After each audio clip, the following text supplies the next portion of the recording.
How does my media product represent social groups? A social group is a group of people with something in common, be it age, gender, ethnicity, their interests, or general characteristics.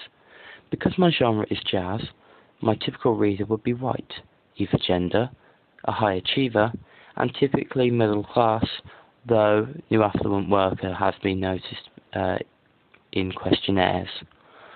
This social group is largely unrecognised, usually drowned out by pop and rock. My magazine suits the social group in many ways.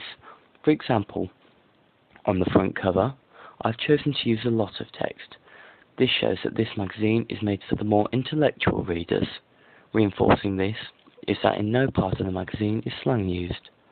To represent jazz in its traditional form, on the front cover I've decided to use black and white theme with colours on the important bits, such as the model and her cover line, as well as the masthead.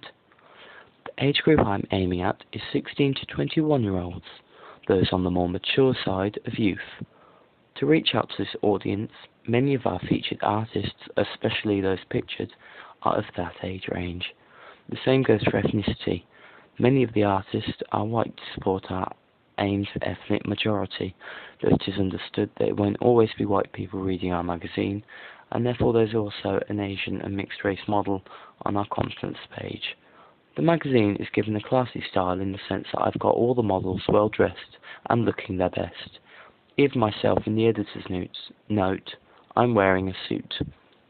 This is to show the above average social class, and in the end I've gone for a magazine of a cost of £5, as a family of that class would have a disposable income that would hardly be dented by such a purchase. Other things mentioned are historical figures, in this issue the Rat Pack, because people of this intellectual and social-economic group are typically interested in history. Also, according to my questionnaire, older jazz icons are highly recognised.